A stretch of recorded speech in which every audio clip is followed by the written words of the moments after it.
아버지 하나님 감사합니다. 주일 이후로 세상 살다가 수요 기도회로 모였습니다. 시절을 쫓아 날이 많이 무더워졌습니다. 산과 들의 나무와 풀들도 잎을 키우고 푸른색을 더욱 짙게 띠고 있습니다. 그리스도의 향기 되어 우리 주님 물가에 심기운 고운 나무 되어 저희들도 믿음의 잎사귀가 무럭무럭 자라게 하여 주옵시고, 아멘. 우리 주님 오실 그날에 귀한 열매들로 하나님께 영광 돌릴 수 있도록 인도하여 주옵소서. 아멘. 오늘 이 시간도 성령님 친히 주관하여 주시고 오직 살아계신 아버지 하나님만 홀로 영광 받아 주옵소서. 아멘. 모든 것을 감사드리며 우리의 구주이신 예수님의 이름으로 기도드립니다. 아멘. 이 시간 함께 찬양 드리겠습니다.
벌거리가 끝이 없으신 아버지 하나님, 늘 감사를 드려도 부족하고 모자라고 하나님 베푸시는 은혜에 비하면 티끌만도 못하다는 것 너무나 잘 알고 있습니다. 그래도 우리가 날마다 순간마다 하나님을 예배하고 기도드리고 찬양하고 말씀 보는 그 순간이 최선이게 하여 주옵소서. 아멘. 모든 것을 감사드리며 우리 구주 예수님의 이름으로 기도드립니다. 아멘. 이 시간 함께 나누실 하나님 말씀은 마태복음 5장 5절의 말씀입니다. 마태복음 5장 5절의 말씀입니다. 앞에 있는 화면을 참고하셔서 우리 한 목소리로 읽겠습니다. 이는 하나님의 말씀입니다. 온유한 자는 복이 있나니 그들이 땅을 기업으로 받을 것이니요. 아멘. 찬이의 가르침 네 번째 시간, 오늘은 마태복음 5장의 말씀, 온유한 자의 복에 관해서 한번 생각해 보려고 합니다. 우리가 참 온유하십니다, 온유합시다 할 때는 가장 먼저 어떤 생각들이 떠오르십니까? 이미지로 보면 참 인자하고 연세도 어느 정도 지긋하신 분이, 우리 원로 목사님 같으신 분이 이렇게 손주들 보면서 입가에 흐뭇하게 미소 짓는 모습, 또 아니면은 학교에서 또 선생님들이 어린 제자들을 바라보실 때 그 꿀이 뚝뚝 떨어지는 그런 모습을 흔히 온유하다라고 쉽게 이미지로 머릿속으로 생각할 수 있습니다. 온유한 자, 원어로는 호이프라에이스라는 용어가 쓰였는데 예수님께서 온유하다라는 말씀을 인용을 어디서 하셨냐면 시편 36편 11절의 말씀을 인용하셨습니다. 이 온유한 자라는 것은 한 인간이 어떠한 고난과 역경에 처해 있음에도 불구하고, 여기가 중요합니다. 어떤 어려운 고난과 역경 앞에서 선하신 하나님께, 선하신 하나님 앞에서 이 하나님이 나를 끝까지 지키시고 보살피실 것이라고 굳게 믿는 신앙으로 인해서 기업을 얻게 되는 것이 바로 온유한 자의 복이라고 할 수 있겠습니다. 아멘. 오늘은 서론의 결론을 먼저 말씀드리는 겁니다. 즉 온유란 외형적으로 폭력적이고 잔인하고 그런 것의 반대가 아니고 그냥 인상 좋고 서글서글하고 보기만 해도 다시 보고 싶고 참 마음이 푸근한 사람의 인상만을 의미하는 것이 아니라 적극적인 사랑으로 인해서, 그러니까 하나님의 사랑을 힘입어서 고통받고 그 고통 또한 오래 참고 인내함으로써 온화하고 부드러운 마음의 자세를 갖는 것을 온유라고 하는 것입니다. 또 우리가 쉽게 생각할 때 자칫 또 착각할 수 있는 게, 온유하다 하면은 어떻게 생각합니까? 연약한 거하고 헛갈리시는 분이 있습니다. 참 온유한 것하고 또 약해 빠진 거랑은 차이가 있다라는 것입니다. 오늘날 2025년의 전 세계는 그 이전부터 인류는 태초에 에덴 동산의 범죄함 이후로부터 힘이 지배하는 시기였습니다. 하나님을 믿는다 하면서 결국은 이 힘 때문에 범죄하는데, 인류 최초의 살인사건도 형이라는 지휘를 이용해서 동상을 불러내서 아무도 없는 것 같은 들에서 무력으로 동생을 살해한 사건도 마찬가지로 힘이었고, 우리가 출애굽기를 묵상합니다만 고대 근데 모세도 세계사 역사적으로 분류하면 그 지역에 아주 힘 있는 막강한 불악의 족장이겠죠. 그런 식인 것처럼 지금도 솔직히 힘이 지배하는 시대입니다. 그 힘은 돈을 상징하면 경제력이라고 할 수 있고, 지금 인도도 그렇고 막 전쟁하는 나라들 있지 않습니까? 그런 나라들 같은 뭡니까? 군사력이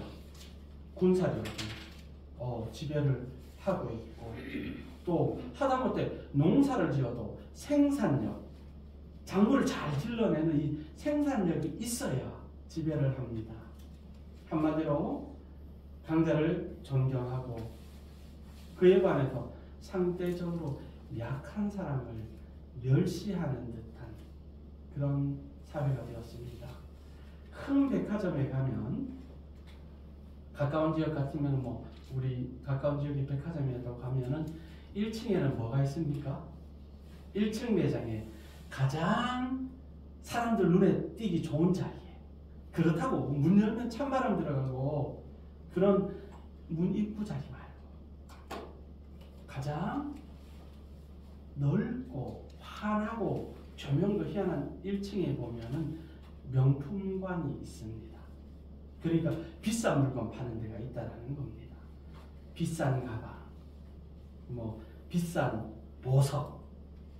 서울에만 해도 롯데타워에 있는 그 롯데백화점 지하에 가면은 항상 있는 게 뭐냐 하면은 주얼리라고 보석 전시합니다. 전 세계에 막 수억 원짜리 목걸이부터 쫙 해놓고 보면은 입구가 또 문이 사방으로 돼 있습니다. 그 보석을 전시하는 매장은 우리 교회 예배당 많은데 사방으로 문이 있고 각 모서리마다 경호원들이 딱 양보 있고 지키고 있습니다. 그런데 그런 명품관이나 그런 비싼 보석을 취급하는 곳에 행색이 초라하거나 손에 사탕 문 아이들 데리고 가거나 하면은 들여보냅니까? 안 들여보냅니까? 출입 자체를. 거기는 사람 겉모습 보고, 하다못해 손님들이 들고 있는 명품 백이라도 최소 무슨 에르버에 무슨 백 한 4, 5천만 원 넘는 가방을 들고 다녀야 이제, 그 일반적으로 2, 300만 원짜리 무슨 샷땡, 루이땡은 애기 기저귀 가방이나 장보러 갈 때 쓰시는 분들이 거기를 가는 그런 겁니다. 커트합니다. 그래서 우리 주님이 감사한 게 제 모양 이 모양이라도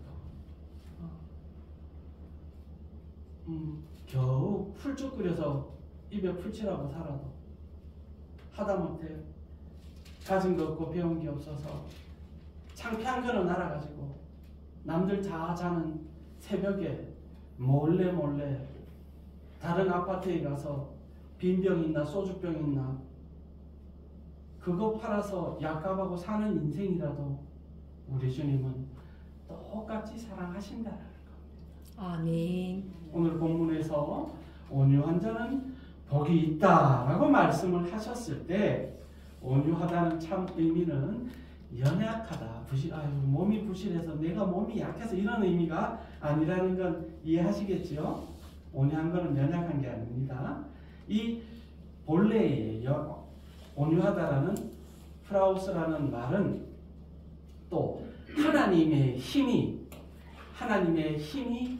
내게 잘 조절되어서 그게 내 인격에 덕으로 나타나는 게 온유입니다.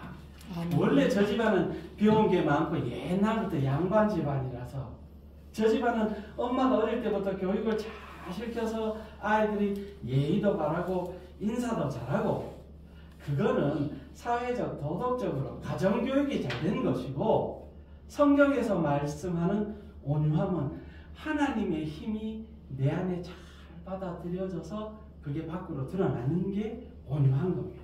아멘. 여러분들 우리가 지금 출애굽기 새벽에 합니다만 모세 할아버지에게 약자의 이미지를 발견할 수 있겠습니까? 모세 하면은 그 홍해에 하나님의 말씀대로 손을 펴서 홍해를 가르고, 또 하나님 반석에 물을 내라 명령하셨는데 그거 성질을 못 이겨 지팡이로 막 바위가 부러지도록 두드리는 그 모세에게서 약자의 이미지를 발견하기는 힘들겠지요. 절대로 그렇습니다. 이스라엘을 인도하면서 이방 족속들과 전쟁을 치르는 모세에게서 약한 이미지는 도저히 발견할 수 없습니다. 그런데 때로는 너무 거칠고 사람이 저렇게 극단적이야. 와, 승질이 뭐 저래 라고 싶을 정도의 그 모세를 두고 민수기 12장 3절에는 뭐라고 말씀하셨느냐 하면은 우리가 함께 읽어보실까요? 시작! 이 사람 모세는 온유함이 시면의 모든 사람보다 더하더라. 하나님이 모세를 칭찬하는데 사람 중에 모세가 제일 온유하다 하신 거예요. 그 다혈질적이고 모세가 원하지는 않았지만 애굽을 탈출하여 도망갈 때 뭐 때문에 그랬습니까? 자기 동족을 괴롭히는 애굽 병사를 이놈을 갖다 그냥 멱살이나 함잡고 뺨이나 한 대 때리는 게 아니라 자기 승질을 주체 못해서 살인죄를 범하고 도망갔던 그 모세를 두고 하나님이 온유함이 지면의 모든 사람, 그러니까 사람 중에 모세가 제일 온유하다라고 칭찬하십니다. 그러니까 온유한 거하고 연약한 거는 분명히 다른 것입니다. 우리 예수님은 여러분이 이제 다 잘 아시겠지만 하나님의 아들이시고 구세주이십니다. 전능하신 하나님이시지요. 결코 우리 예수님은 약자가 아니라는 겁니다. 약자가 아니라는 겁니다. 그런데 그 예수님께서 스스로 당신 스스로를 가르치셔서 뭐라고 말씀하셨냐면 함께 읽어보실까요? 시작! 나는 마음이 온유하고 겸손하니 나의 멍에를 메고 내게 배우라. 그리하면 너희 마음이 쉼을 얻으리니.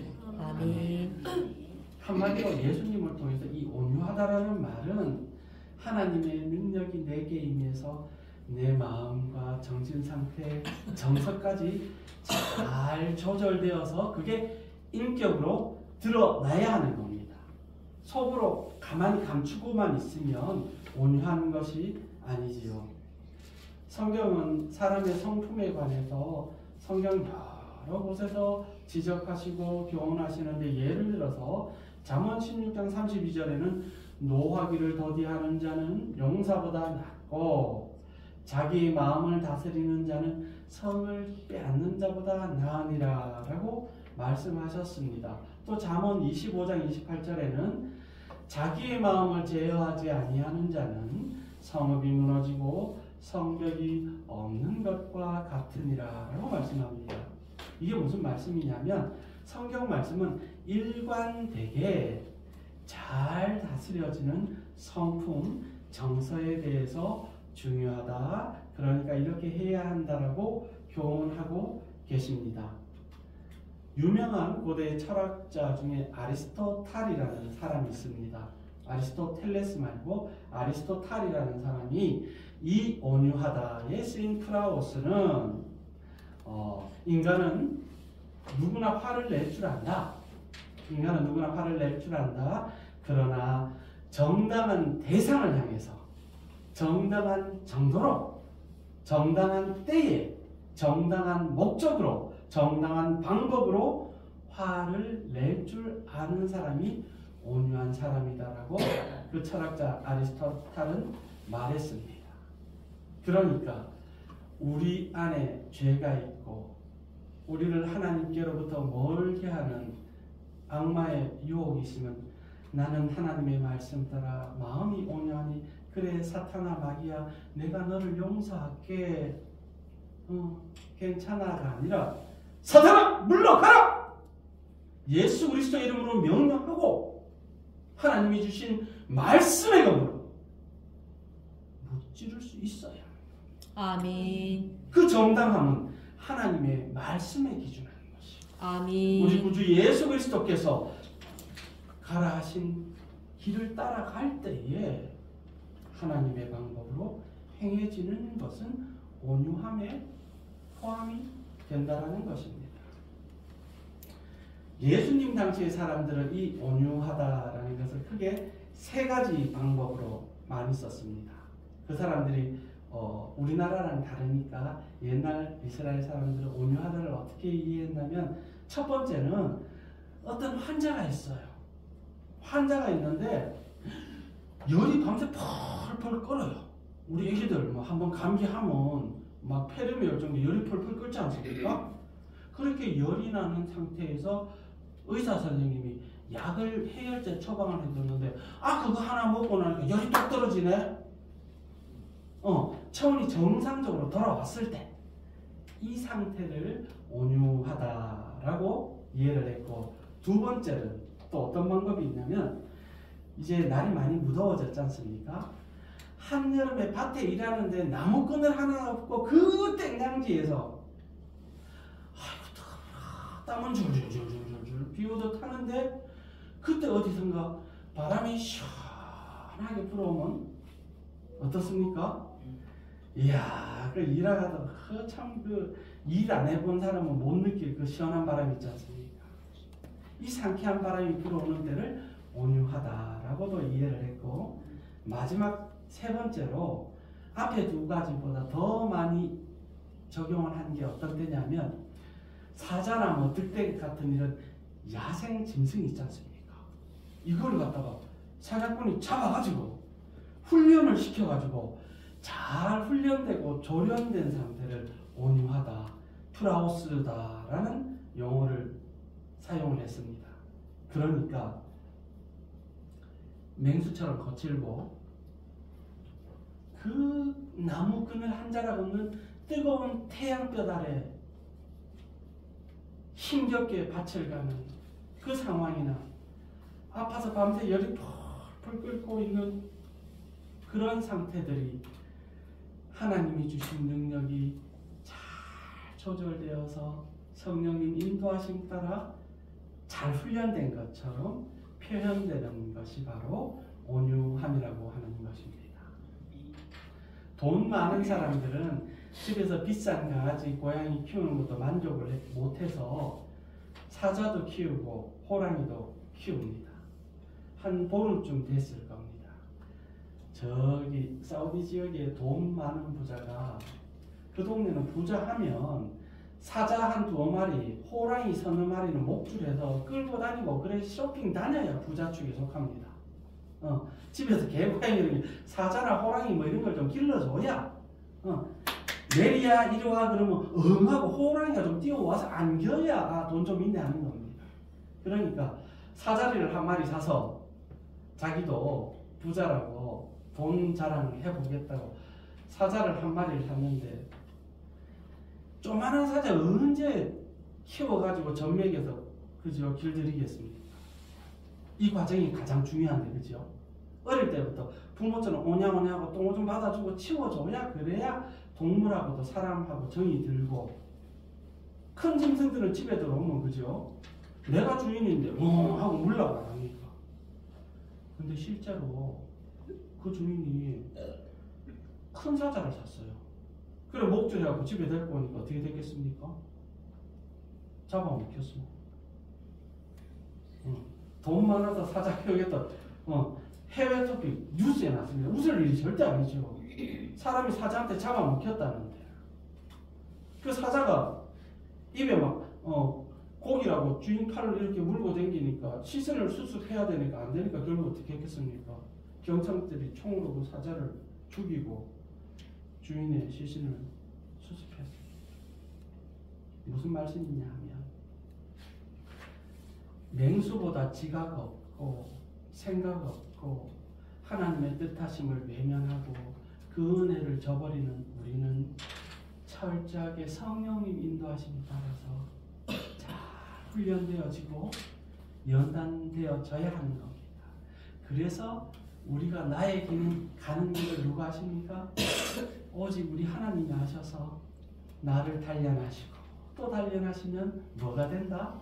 정금, 순금이 된다라는 것입니다. 아멘. 그렇게 우리의 인격이 나타나야 하는 것입니다. 아멘. 그럼 첫 번째로 우리가 온유함이라는 것의 신뢰들을, 실제로 예들을 한번 찾아보면, 성경에 나타난 사람들 중에서 한번 찾아보면 여러분이 잘 아시는 인물 중에 아브라함이 있습니다. 아브라함은 창세기 12장에 보면 결국 어떻습니까? 하나님 말씀 따라서 갈대아 우르 땅을 떠났습니다. 그때 갈 때 누가? 이 삼촌이 조카도 이렇게 잘 챙겨서 데리고 갔지요. 저렇게 조카를 데리고 가다 보니까 하나님이 은혜 주시니까 뭐 목축도 잘 되고 부자가 됐어요. 그러니까 지금 성들이 잘 크니까 이게 땅이 좁을 정도로 가축이 늘어나니까 어때요? 조카 종들하고 조카 롯의 종들하고 아브라함의 종들끼리 다투니까 결국 이제 분가를 하게 됩니다. 이 입장에서 볼 때 강자는 누구입니까? 아브라함입니다. 삼촌입니다. 너 이놈의 새끼 이리 와봐. 응? 종놈들을 어떻게 교육시켜갖고 어지? 응? 삼촌들은 이러냐고 홍군형을 내주거나 그 종들을 다 데려다가 몽둥이로 매질을 해도 그 누구도 말 못합니다. 삼촌이 절대 강자 아브라함인데 어떻습니까? 네가 이렇게 되니까 조카야 좋은 땅 택해서 가면 네가 좌하면 내가 우하고 네가 우하면 내가 좌할게. 그래? 네 마음대로 골라. 그래서 롯이 고른 땅이 소돔과 고모라입니다. 이러한 마음이 바로 온유함입니다. 강자라고 힘으로 세상에 살지 않고 하나님이 기뻐하실 만한 평안과 화평의 마음으로 이해할 수 있는 것. 그래서 오늘 본문 말씀처럼 어떻습니까? 온유한 자는 복이 있나니 그들이 땅을 기업으로 받을 것이에요. 아멘. 그러니까 여기서 말하는 땅은 우리는 늘 두 가지 땅을 생각해야 합니다. 나라라는 개념도 마찬가지지만 첫째는 먼저 그의 나라, 그분 하나님의 나라와 의를 구하고 아멘. 그 다음 나라는 뭡니까? 우리가 육신이 태어난 이 대한민국 나의 조국을 사랑하는 것도 하나님의 뜻입니다. 아멘. 이 나라와 민족이 하나님의 말씀 앞에 바로 설 수 있도록 하나님의 뜻대로 공의가 물같이 잘 흘러갈 수 있도록 그런 나라 되도록 기도하는 것도 결국은 하나님의 나라와 의를 구하는 것이고 우리가 이 땅에 살아갈 때 이 땅이 우리의 기업이 될 수 있는 것입니다. 아멘. 이번에는 또 요셉을 한번 살펴볼까 합니다. 요셉 잘 아시죠? 살다 억울해서 형들이 인신매매범들한테 팔아가지고 외국의 인신매매꾼들한테 팔려가지고 종살이를 하는데 그나마 똑똑해가지고 종살이도 형편 좀 필만 하니까 주인 마다님이 유혹하는데 그거를 주인께 충성된 마음으로 뿌리쳤다가 하루아침에 전과자가 되었지 않습니까? 전과자가 되었는데 요셉이 옥에 갇혔다라는 걸 아는데 오늘날로 말하면 쉽게 얘기하면 요셉이 갇힌 그 감옥은 정치범 수용소입니다. 거기서 술 맡은 관한장, 뭐 떡 맡은 관한장 맡은 거니까 정치범들이 갇히는 감옥이란 뭐다? 당시의 왕 바로의 마음이면 죽든지 살든지 둘 중에 하나입니다. 대충 어지간한 건 있을 수 없습니다. 그러니까 외국에서 종으로 팔려왔고 주인한테 몹쓸 짓 한 누명을 쓴 요셉은 죽는 게 지극히 당연한 사람입니다. 그렇지만 그 상황 속에서 하나님이 인정하시고 하나님이 이끌어 주심으로 그 어려운 환경 속에서도 살아납니다. 만신 오만 고생 끝에 애굽의 총리가 되었는데 자신을 팔아넘긴 자신을 죽이려 했던 형들이 찾아왔습니다. 형들은 요셉을 감히 똑바로도 못 봤죠. 어떻게 고개를 들지도 못하고 머리를 조아리고 있었는데 요셉은 형들을 알아보았습니다. 그때 요셉이 어떻게 했습니까? 여봐라, 왼쪽부터 차례대로 목을 베거라 아니면 오른쪽부터 차례대로 뭐 끓는 솥에 넣거라 하지 않았습니다. 형들을 품어주었고 용서해 주었습니다. 아멘. 자신의 힘이 있었고 능력도 있었지만 하나님이 주신 성품으로 잘 가르물이 되어서 품을 수 있는 마음, 이것이 바로 온유함의 이해죠. 다윗도 그렇지 않습니까? 제가 늘 말씀드리지만 그 자신을 죽이려고 장인이 쫓아왔는데 아이고 죽겠다. 그래서 동굴에 숨었는데 마침 장인이 그 동굴에 가서 사울이 잠을 자네요. 어떻습니까? 품에 있는 칼로 사울을 죽이면 모든 게 끝납니다. 옛날 전쟁의 특징이 뭐냐면 우두머리가 최고의 장수가 죽으면 적들은 다 항복을 하거나 도망갑니다. 그 대표적인 예가 다윗과 골리앗의 싸움이지 않습니까? 다윗과 골리앗의 싸움에서 소년 다윗이 골리앗을 물리치니까 아유 뭐 이건 걸음하나 살려라 도망가기 바쁘고 정신 거의 뭐 그렇기 때문에 다윗 같은 용사가 사울을 원수로 대했으면 원수 하나 그것도 잠든 사람을 죽이는 게 어려웠겠습니까? 그래서 옷자락을 배에 가지고 나중에 멀리 떨어서 왕이시여 내가 왕을 진짜 독한 마음 먹고 악한 마음으로 해할 수 있었지만 하나님께서 주신 마음으로 그러지 않았습니다. 그렇게 무죄함을 토로하는데 그러고 나서도 다윗은 울어요. 죄책감이 옵니다. 왜? 하나님이 세운 그 사울의 옷자락을 베었다는 것만으로도 그 죄책감이 다윗의 가슴을 치게 하는 것. 이게 바로 온유한 사람 다윗의 모습이라고 할 수 있습니다. 아멘. 우리 예수님은 어떠셨습니까? 로마 군인들이 십자가에 달리신 우리 예수님께 아유 침 뱉고 이 침이라는 게 정말 기분 나쁘지 않습니까? 길 가다가 여기 장 보러 가는데 자전거 타고 가던 아저씨가 침을 탁 뱉었는데 이게 내 몸에 안 묻고 차에만 튀어도 기분 되게 나쁩니다. 바람 부는데 사람들 침 뱉으면 그 진짜 그런데 대놓고 예수님을 조롱하고 그냥 퇴했겠습니까? 사람들 침 뱉을 때 어떻게 했습니까? 온몸에 힘을 갖다가 아랫배와 코에 모고 저 막 배꼽 밑에 있는 가래까지 다 끌어올려서 하고 뱉어야 뱉었다. 그렇게 우리 예수님을 침뱉고 욕을 입에 담지 못할 욕을 하고 저주하고 예수님이 마음만 먹었으면 이것들을 갖다 펄펄 끓는 용광로에 그런데 우리 예수님은 그런 힘을 사용하시지 않았습니다. 이러한 온유하신 예수님을 가리켜서 이사야 선지자는 이사야 53장 7절에 이렇게 말씀하시네요. 함께 읽어볼까요? 시작. 그가 곤욕을 당하여 괴로울 때에도 그의 입을 열지 아니하였으며 마치 도수장으로 끌려가는 어린 양과 털 깎는 자 앞에서 잠잠한 양같이 그의 입을 열지 아니하였도다. 아멘. 아멘.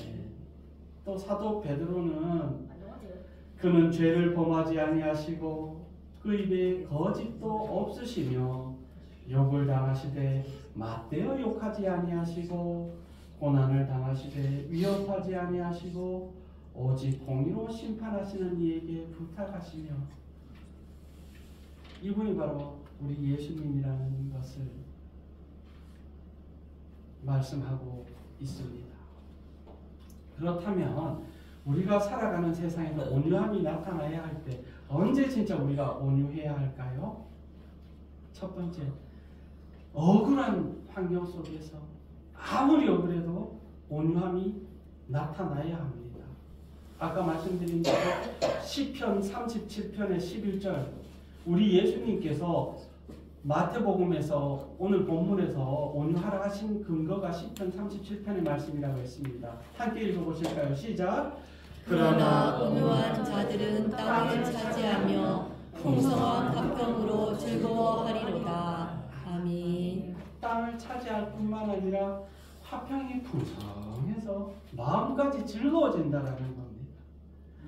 내가 억울하고 속상해서 입술 꼭 깨물고 진짜 두 손 꼭 쥐고 남몰래 눈물 훔쳐가며 그렇게 참고 인내하고 하나님의 온유를 닮아가려고 애쓰면 그렇게 되면 땅을 차지하고 화평이 풍성해져서 결국은 어떻게 즐거워진다라는 것입니다.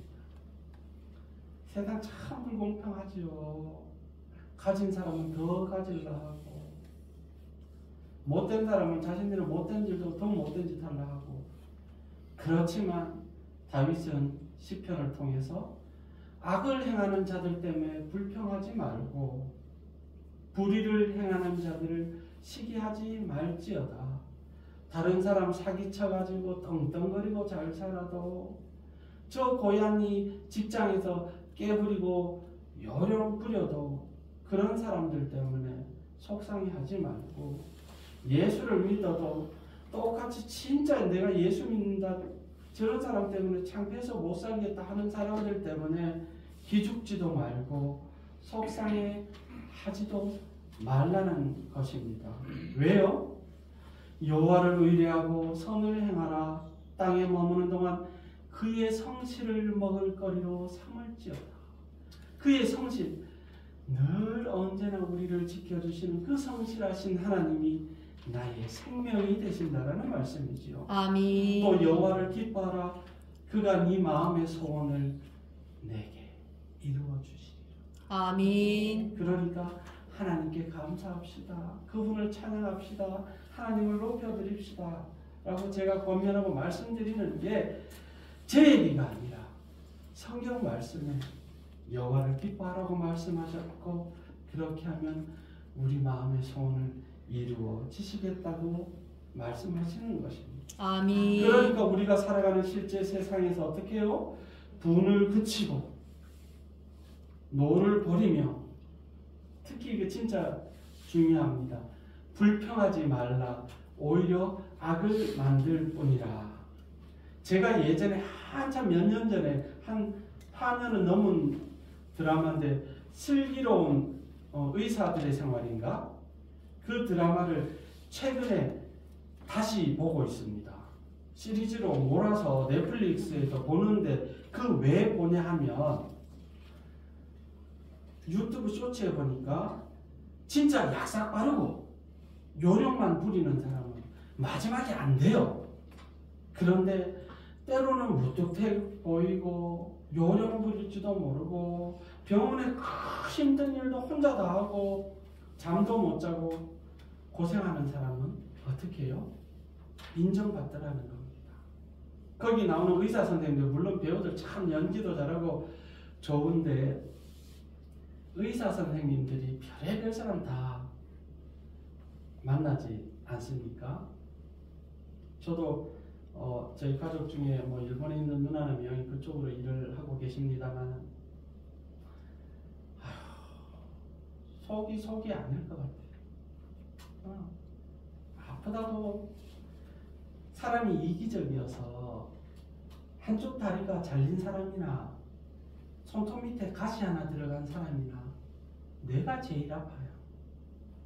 군대 동사무소에서 공익으로 뭐 도장 찍는 거나 주차 안내하는 사람이나 저 특수부대에 가서 천리행군하는 사람이나 똑같이 내가 제일 힘들다고 생각을 해요. 그런 인간 군상들 앞에서 병원에 생활하는 의사 선생님, 뭐 간호사 선생님, 하다못해 원무과 직원들까지도 사람을 대하는 태도에 대해서 배울 점이 참 많습니다. 물론 주인공은 혼자 아픔을 삼키고 힘든 거 다 참으면서 아픈 환자들한테 끝까지 진심을 다해서 손잡아주고 같이 울어주고 안아주는 모습을 보면서 저게 온유함이 나타나는 게 아닌가라는 배움을 얻을 수 있었습니다. 또 우리가 세상을 살아갈 때 말씀을 받는 태도도 온유해야 합니다. 하나님의 말씀을 받는 태도도 온유해야 합니다. 야고보서 1장 19절에 보면 내 사랑하는 형제들아 너희가 알지니 사람마다 듣기는 속히 하고 말하기는 더디하며 성내기도 더디하다. 아멘. 사람이 성내는 것이 하나님의 의를 이루지 못합니다. 아멘. 우리 교회는 그런 분들이 안 계시는데요. 사람 많은 교회 가보면 꼭 무슨 회의하다 보면 말씀 한마디를 해도 되게 거칠게 하시는 분들이 있어요. 목사님! 아니 목사님, 아니 장로님, 집사님, 권사님 이렇게 웃으면서 불러야 돼. 목사님! 아니 장로님! 부르는 거 그것만 해도 이미 상대방의 마음을 절반쯤은 상하게 하는 일들이 있습니다. 그냥 나긋나긋 요건요 요런데 요거 어떻게 되지요? 뭐 그렇게 이야기하면 예 이거는 요렇고 저거는 저렇습니다.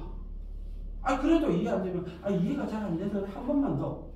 이게 사람들의 대화 아닙니까? 그게 아니라 이리 멍멍멍 저리 왈왈왈 하면 무슨 들깨들도 아니고 심지어 세상에서 그것도 못하라 교회 안에서 왈왈댄다면 하나님이 기뻐하시는 온유함과 거리가 멀다라는 것입니다. 그래서 21절에 이렇게 말씀을 하셔요. 함께 읽어보실까요? 시작! 그러므로 모든 더러운 것과 넘치는 악을 내버리고 너희 영혼을 능히 구원할 바 마음에 심어진 말씀을 온유함으로 받으라. 아멘. 그래서 하나님이 아멘. 성품이 뭐냐면 말씀을 온유함으로 받아야 돼요. 아멘. 이 목사 설교가 좀 시원찮고 오늘처럼 갑자기 더위를 먹어서 정신을 깜빡깜빡해서 1시간 전에 예배 준비하러 왔다 집에 2번 내려갔다 왔는데 세면 자꾸 깜빡하고 온 거예요. 딴에는 잘 챙겼다 해놓고 이 덜렁이 참 이런 부족한 사람일지라도 하나님의 말씀이다 싶으면 어떻게? 온유함으로 받아야 합니다. 아멘. 그리고 세 번째로 우리는 죄를 범한 사람에게 온유해야 합니다. 갈라디아서 6장 1절 말씀 제가 여러 번 반복해서 말씀드렸습니다. 함께 읽어보실까요? 시작!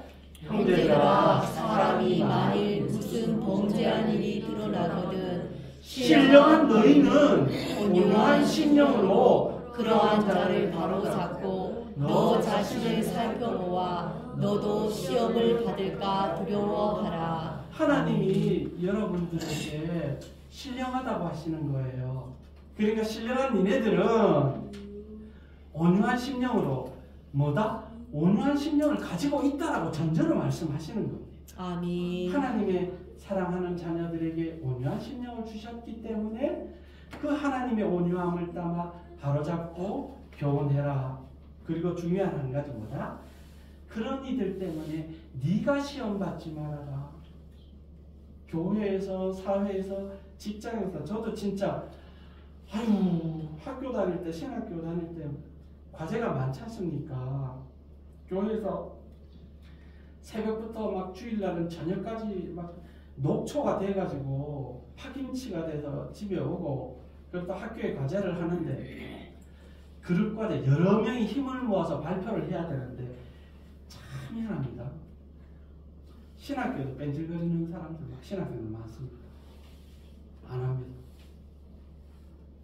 그러니까 그래도 신학교니까 욕을 하겠습니까? 마음 같아서는 너는 같이 하기 싫어. 그럴 수 있겠습니까?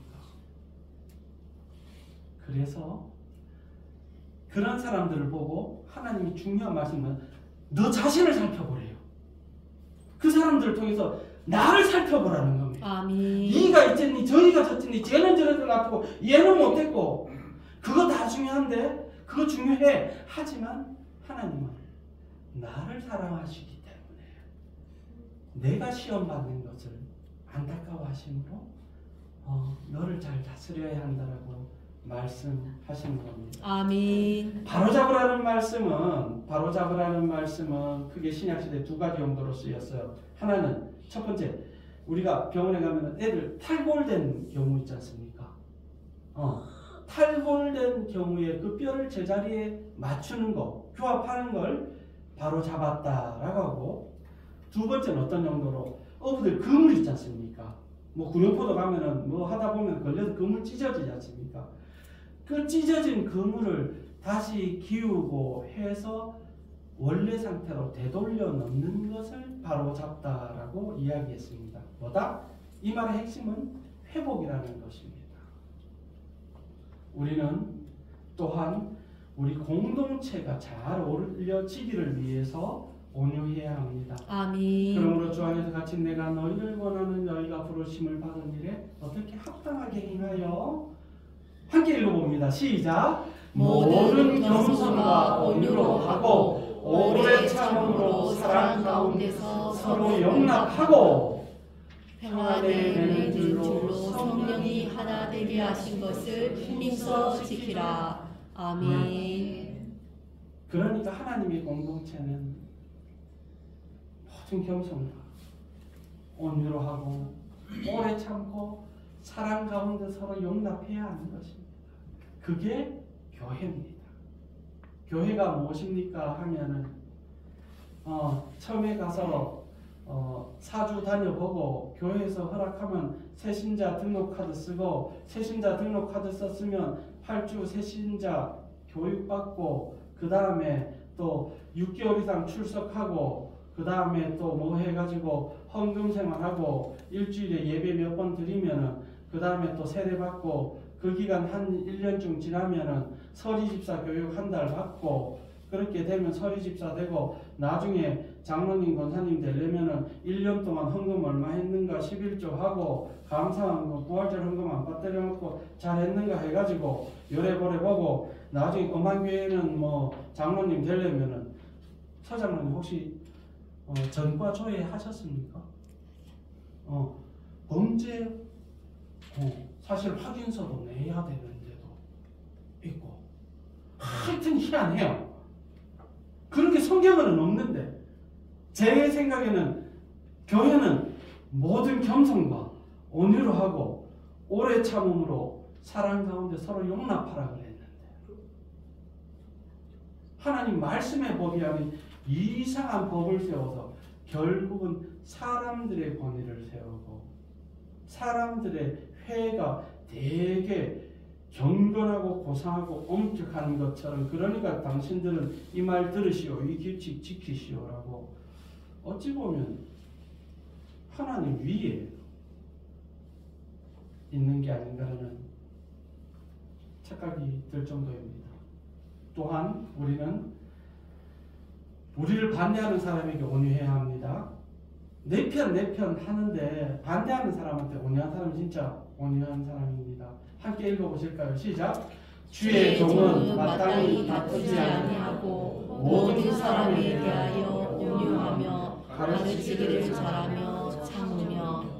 아멘. 대단하지는 않지만 저의 목회 원칙 중에 하나가 교인들하고는 절대로 다투지 않는다는 겁니다. 철없는 전도사 시절에 부목사 시절에 화내고 다툰 적이 있습니다. 한 번은 교육전도사 하는데 그 지역에서 옛날에 조폭하시던 분이 개과천선을 하셨어요. 주일학교를 같이 하는데 얼굴에 칼자국도 이만큼 있고 다리를 저르셔요. 다리를 저르시는데 왜 저르시냐면은 조직들과의 피 튀기는 전투 과정에서 발목에 아킬레스건이 잘려서 그래도 예수 믿고 그 교회에서 집사라고 하는데 이분이 다 좋은데 제가 아동부를 담당하고 있었는데 아동부 6학년 여자애들을 갖다 한두를 따로 자꾸 불러내요.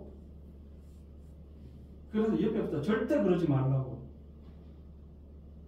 그때 참 온유한 말로 권면을 했어야 되는데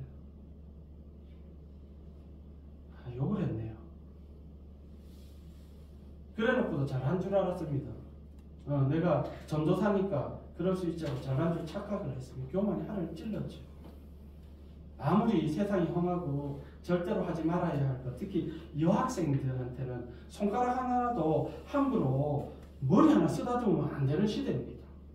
여성들을 두고 얼굴 외모나 뭐 피부 색깔 절대로 그게 폭력이 되는 시대이기 때문에 특히 교회에서는 해서는 안 될 겁니다.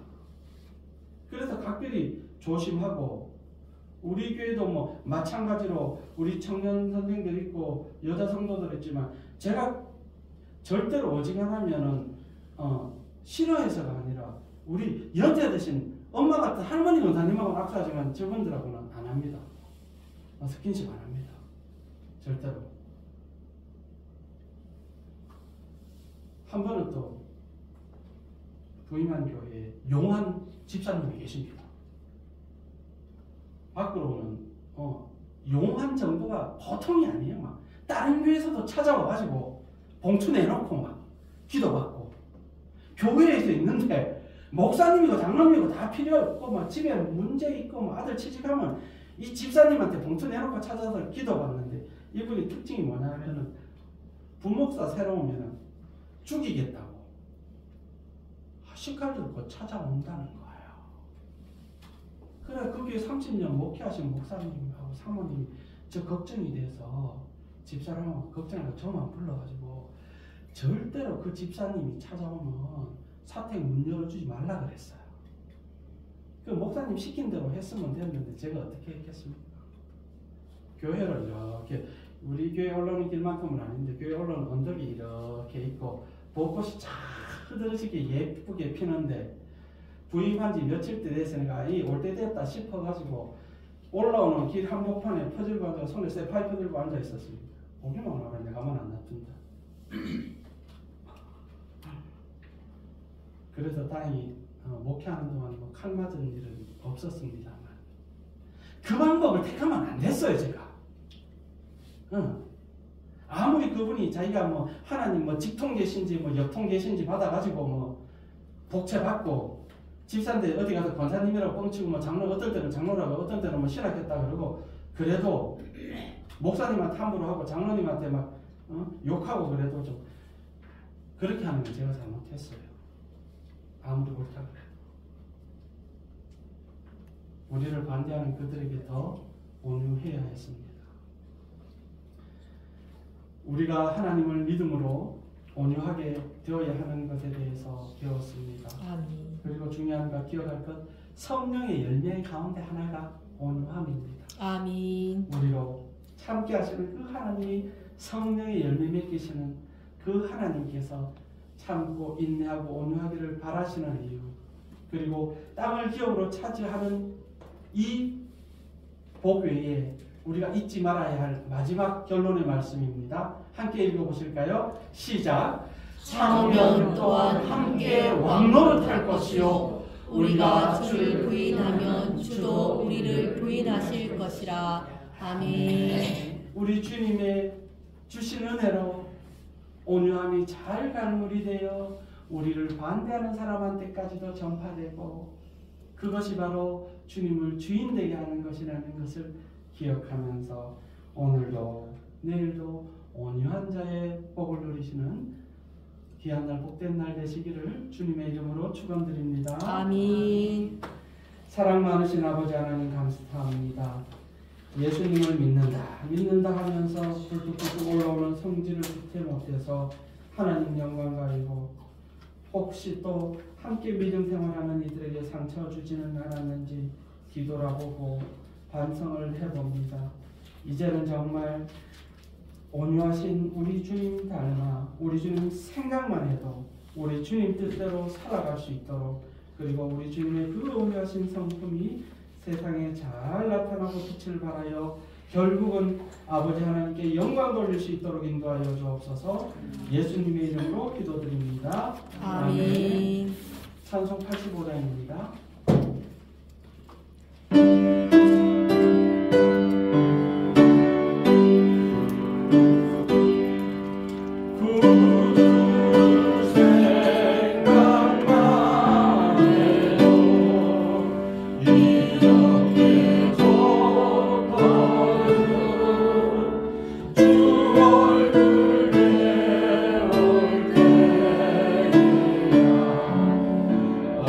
얼마나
피하신 가운데 인도하신 가운데 평안을 화평하시기를 주님의 이름으로 축원드립니다. 아멘. 주님 가르쳐 주신 기도로 마치겠습니다. 하늘에 계신 우리 아버지, 아버지의 이름을 거룩하게 하시며 아버지의 나라가 오게 하시며 아버지의 뜻이 하늘에서와 같이 땅에서도 이루어지게 하소서. 오늘 우리에게 일용할 양식을 주시고 우리가 우리에게 잘못한 사람을 용서하여 준 것 같이 우리 죄를 용서하여 주시고 우리를 시험에 빠지지 않게 하시고 악에서 구하소서. 나라와 권능과 영광이 영원히 아버지의 것입니다. 아멘.